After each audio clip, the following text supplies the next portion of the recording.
Yeah, so this is Fallout, the series, episode 2 review. And I fell asleep watching this last night, so when I woke up, first thing I did was rewatch the episode so I could do this review. Okay. And this episode, one thing I forgot to mention though, before anything, is the music is really good. It was good in the first episode and in this one. Like again, it's the music from the 30s through the 50s, so you'd be hard pressed to find a bad song. I mean, you got two Johnny Cash songs in the first episode. You got Bing Crosby in this one. And then at the end of this episode, they play I Don't Want to Set the World on Fire by Fantastic. By the Ink Spots. And that's a song that's been in multiple Fallout games. So, good Easter egg. Okay, episode 2. But one thing I forgot to mention was the woman who took the vault dweller's father. I recognized her. I think she's on Just Like That. I'm not gonna say she's Kim Cattrall's replacement, but she's there. Kim Cattrall's not. And then in Assassin's Creed, I think she's the woman who trains her character. So yeah, Lee Moldova is what she's called in the show. So anyway, this opens in the most Fallout way possible by them incinerating puppies. Yeah, it's about the scientist who becomes episodes with Govern, I guess. And he has a dog that looks a lot like dog meat. It's not. It's CX404 or something like that. So yeah, and we see him training this dog from when he saved him from being incinerated up until I guess the bomb drop or shit happens, and the dog saves him and they leave, and we don't see him for a bit in the episode, and then we go to I believe our boat dweller. What's wrong with? No, then we go to the Brotherhood of Steel, dude, and I said he was in pilot, but it was better in this episode because the person he's with wearing the armor is hilarious, and that's because it's Michael Rappaport, which was he was funny, just deep ass voice never seen. Just, he went from I want to shoot something, I'm bored to oh fuck, help me. It's funny. He took the mask off, just Michael Rappaport, and he just allows Michael Rappaport to go into his entry, takes his suit. Now he has it. That's why. That's how he got it. And uh, yeah, so oh, and they fought a Yao by the way, a bear, mutated bear. Uh, yeah, that's how he got the suit. And Yao looked okay. Looked okay. I thought at first it was a Death Stalker or a Super. I'm waiting to see how those look. I'm waiting to see how those look. But yeah, it's like the Yao, and he takes it down one shot to the head, which is total nonsense if you play the games. Like way more than a shot to the head to be the Yao. But yeah, so he gets the suit and he goes after the target. They keep talking about the target, and it's the scientist from earlier. And so we go to our boat dweller who's found this random person. It's a random event, like I was in Fallout. At his house, he's doing yard work in the sand. He's working on his water machine, which gave me like instant flashbacks to the first two games. We gotta get the water purification thing. And she's like, hey, what are you doing? He's like, I'm working on my water filter or whatever. I keep putting sand in there. It keeps giving me sand. It's like that'll happen. But yeah, she builds on some of her water. It's pure water too, but that's very rare in the wasteland. And he drinks it all, and then she leaves. She asks her to stay. She's like, oh, I'm good, and she keeps leaving.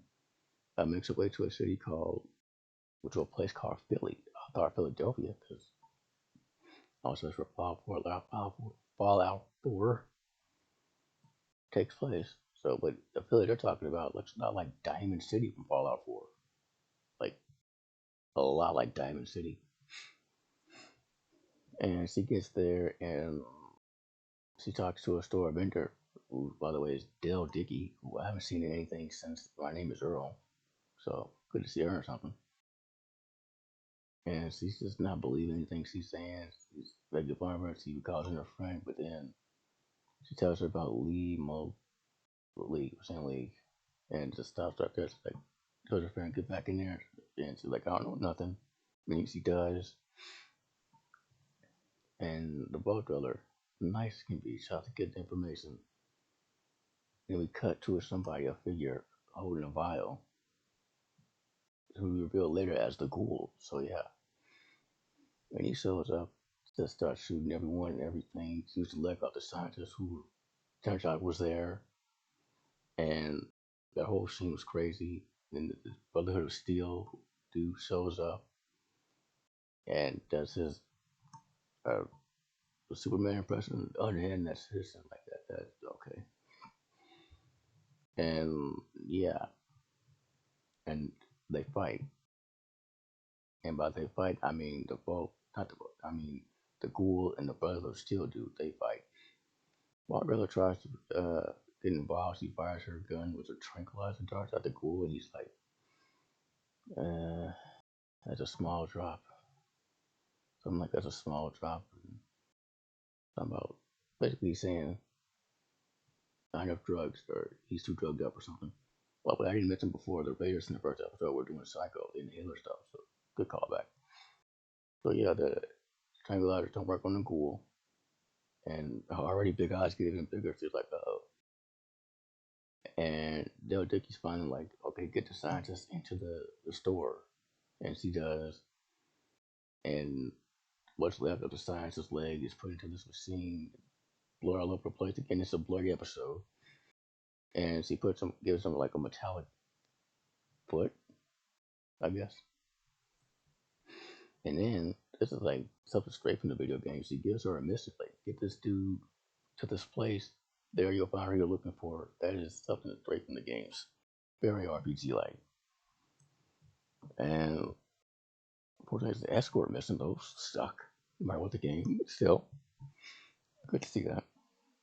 And so they head out. Uh, the ghoul stabs the dog because he attacks him, trying to protect the scientist. Then he brings the ghoul back with the stim pack, which I just realized are needles. 20 some minutes of playing this franchise, I know stim packs for needles. Like, they just jamming them in there. Uh, but yeah, obviously he's using the dog to track the scientist. Um, but yeah, so the boat brother leaves. The ghoul just beats the shit out of the brother still do. Literally, is like, rule one, read the instructions. Just stabs him where he's not almost invincible. Like, yeah, just fucks him up. It's awful. Uh, so the boat dweller and the scientists are just walking in this desert, which is full of Easter eggs from the games, and I love it. So finally, they sit down, and the scientist is like, I can't keep going on. And she's like, oh yeah, he's trying to build up. And he's like, no, I took a cyanide pill. What? It'll be easier. But how? He said, just take my head. That's what they need. Because at the beginning, you see him put something in his head. And then, like, when you see him again, it's in the dark, but he glows. So I know what that's about. So, yeah. And so it ends with her. She pulls out the chainsaw thing, the chainsaw weapon you get in the game, like the sword chainsaw thing. And it says what at this point left with her catchphrase. Okie dokie. She starts it up. And credits, I want to start the world on fire.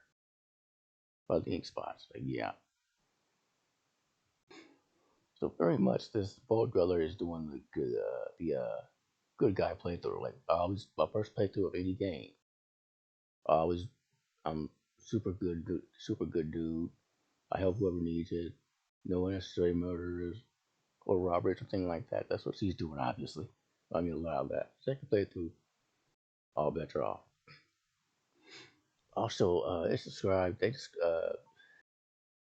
Michael Rappaport describes what happens to people who what's going to happen to this dude wearing the Brotherhood of Steel suit if he goes back without him. And it sounds an awful lot like what Kaiser people do in Fallout New Vegas. Like they string them up and cut them open and shit. Get them up to Buzzards good. I'm like, yeah, that was Fallout. The Amazon series, episode 2, and I loved it. I really did. Uh, See what entertained by the Brotherhood of Steel do it here. Uh, Thank you for watching.